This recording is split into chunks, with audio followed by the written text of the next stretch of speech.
Welcome once again to another episode of B&B Hockey Talk, where we bring you around the NHL today. Well, my name's Aaron Bloxel, and of course my co-host, Mr. Matt Balzer. Lots to cover today. Let's start it off with the NHL's 3 stars of the week. Yeah, so the 3 stars of the week, the third star from the Colorado Avalanche, Philip Grubauer. He went 3-0-1 with a 1.49 goals against average and a 9.61 save percentage. He's up to a 9.14 save percentage and 3 shutouts on the year. Total beast. I think he stopped close to 150 shots in those 4 games, and he's basically single-handedly brought the Avalanche back into a playoff spot. The second star of the week, Steven Stamkos in 4 games. He had 4 goals, 8 points, and became the franchise leader for most goals, passing Vinny Lecavalier as well. He's up to 40 goals, 90 points this season. He joins Braden Point as the second 40-goal scorer on the Lightning this season, and it's his first 90-point season since way back in 2011-2012, where he had that 60-goal season. And the first star of the week from the Winnipeg Jets, Kyle Connor, 4 games, 5 goals, 8 points, including his first career hat trick, up to 32 goals, 61 points in 75 games. He's second on the team in goals. Only Mark Scheifele has more, which is crazy just how much Patrick Launey's fallen off. Launey's still at 29 goals this season. But yeah, those are the 3 stars of the week. Grubauer, of course, helping Colorado get 3 of 4 points this past weekend in the back-to-back games against Chicago. Very crucial matchups for the final couple playoff spots there in the West. So big hats off to him. Before we get into some other stuff, maybe let's jump onto some weird comments, again by an owner and by a president of one of the teams. Let's start off with the Edmonton Oilers at a season ticket holder lunch or meeting, dinner, whatever it was. Paul Nicholson absolutely throwing one of his players under the bus.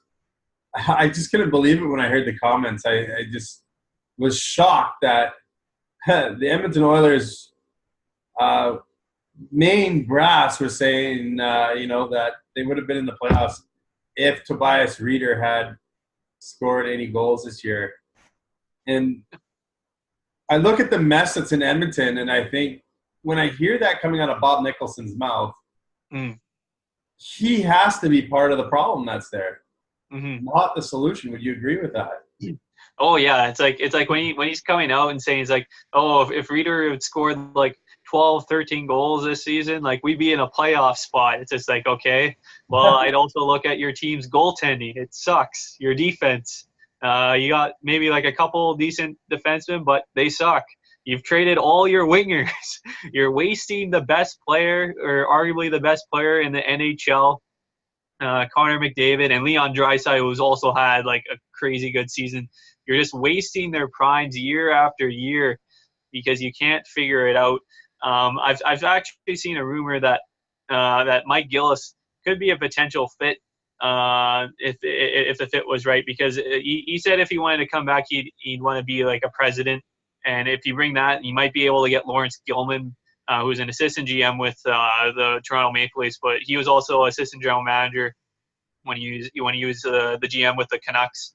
And if he came in, I think you'd have to look at just clearing all the old boys out of Edmonton. That's the one thing you have to do if you want to get any change. As long as those guys are around in the organization, you're going to have these problems. Can you see them do it though? Can you see them canning Craig McTavish and Kevin Lowe and all, Keith Gretzky's there, and they've got so many people that are there weighing in on all these decisions. I just don't see Edmonton ever doing that. They're in love with these guys for some reason. Mm-hmm. Yeah, basically, I think it'd have to come down to their owner really stepping it up. And because, depending on who they hire as their new GM, because if it's another hockey guy, if it's another guy like Peter Chiarelli, and stuff like that, you're not going to get any change. You need brand new eyes, a brand new perspective. to come in and really clean up the Oilers, because like you got Milan Lucic making $6 million, and he's not producing offensively. But regardless, you got two players that are going to probably crack 100+ points this year and not even make the playoffs. I know it's crazy, because it's like I look at like the Canucks and it's just like, okay, they're not going to make the playoffs, and then you start looking at just like the point production of all like the other teams not making the playoffs, and you just see like how far they still have to go. It's just like if you got like guys like two like 100-point guys on your team, you're not making the playoffs. You look at the Florida Panthers, Barkov's got like 86 points. Huberdeau's got like 80 points. Hoffman's got 35 goals this year, and all that is like they're not making the playoffs. So it just shows like if you don't have the right guys running the organization, and if you can't find the right fit for players and through the draft as well, you're going to have long-term problems. Of course, the Ottawa Senators owner, Eugene Melnyk, back at it again. Why don't you talk to us about that?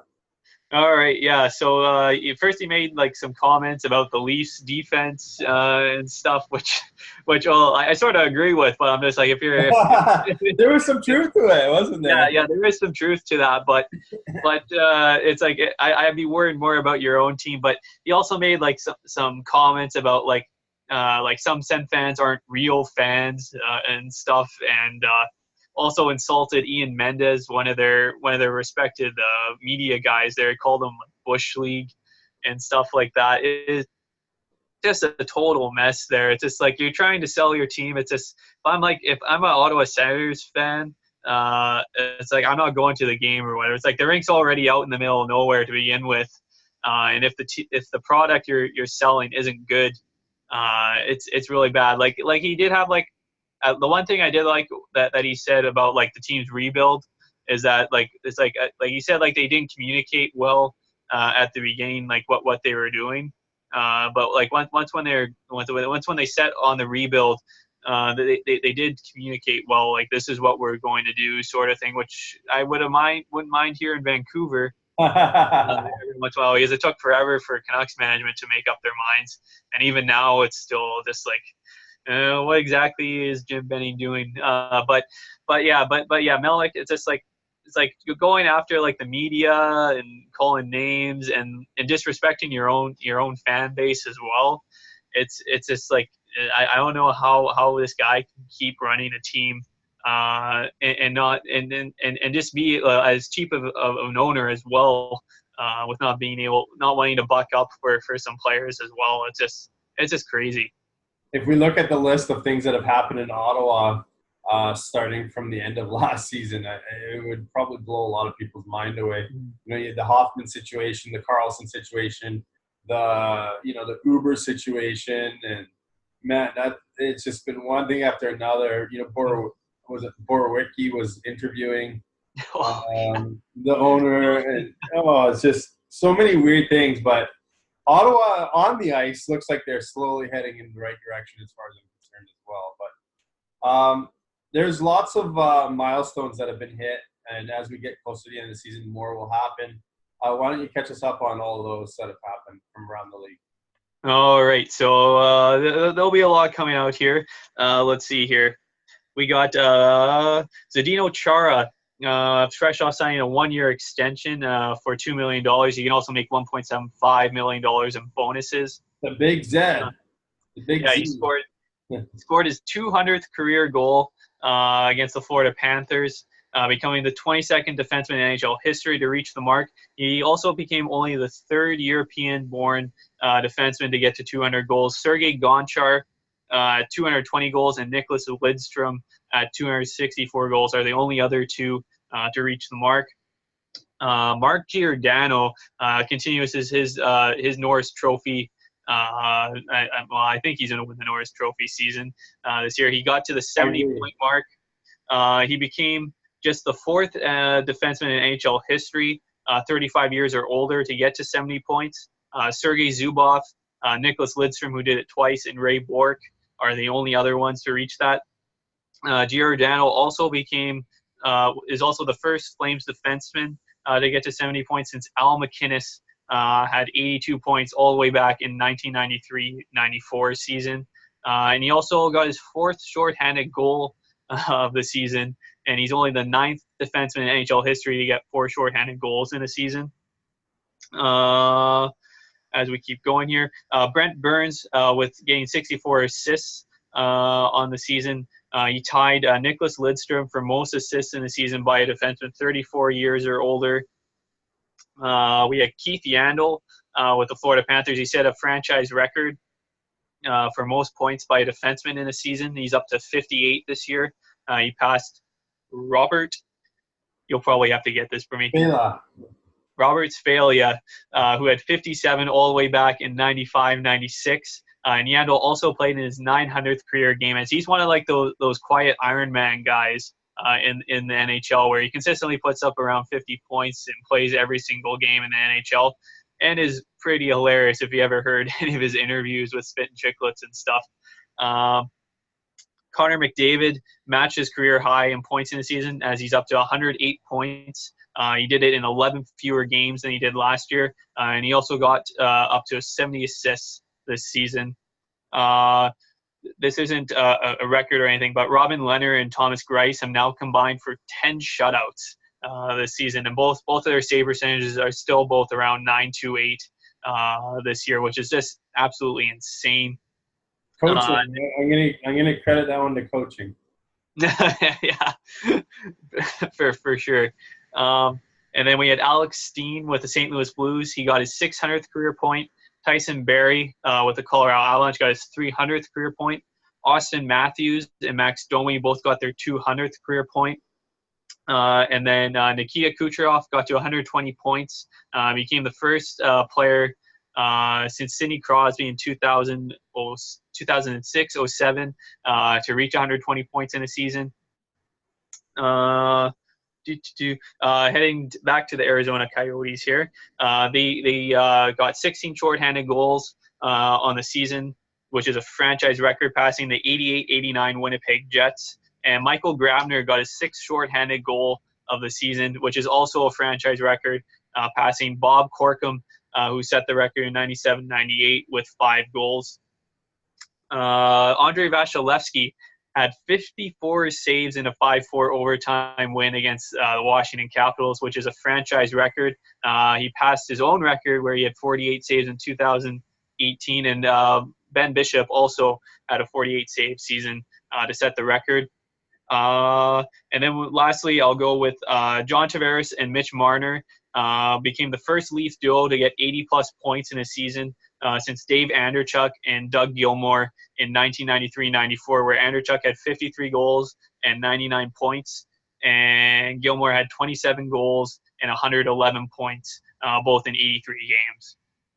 Well, like we said before we came on air, it's nice to see the scoring up around the NHL and see some of these point totals up. It's nice. I love it. I love the offense in the league. Of course, I love the goaltending as well, and that's there every once in a while. But I think coaching's definitely changed the way the game's played as well.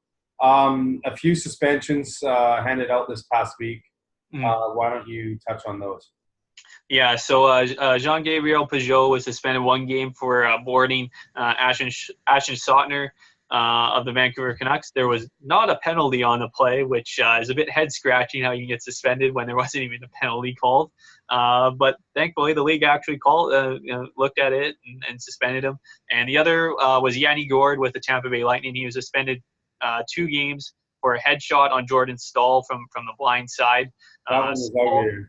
Yeah, that was bad. And Jordan Staal, who had just come back recently from a concussion. So luckily, he wasn't concussed again, thankfully. Those were the 2 suspensions. A couple of playoff battles maybe we can touch on before we end today's show. The wild card in the East, we got Carolina's only a couple points behind Pittsburgh, that 3rd spot, and the chance to play the New York Islanders in the first round. And then you've got Montreal and Columbus battling it out for that last spot. Looking down the road, Montreal has a really tough schedule. I mean, to close out the season, they got to play Tampa, Toronto. I'm trying to think of who else, but it was 4 really tough teams. They also play Columbus this week as well, which will be a huge. Thursday night they play Columbus. It'll be a critical game. but Columbus gets to end out against the Rangers in Ottawa. So they have a more favorable schedule. Who do you think makes the playoffs there? And do you think Carolina will catch Pittsburgh? Yeah, well, the crazy thing in that division is that Washington, New York, Pittsburgh, and Carolina, they just keep winning. So every time you think they're going to gain some points, the other team just keeps winning. So they're all like 2 points apart, except with Washington 1 point ahead of the Islanders. So it'll be really interesting to see if one of those teams if they get in a funk, who's able to keep going and winning. With Columbus and Montreal, it's. Uh-oh. We lost Matt there, so I'm not sure what his thoughts were on that, but hopefully we can reconnect with him. Matt, are you there?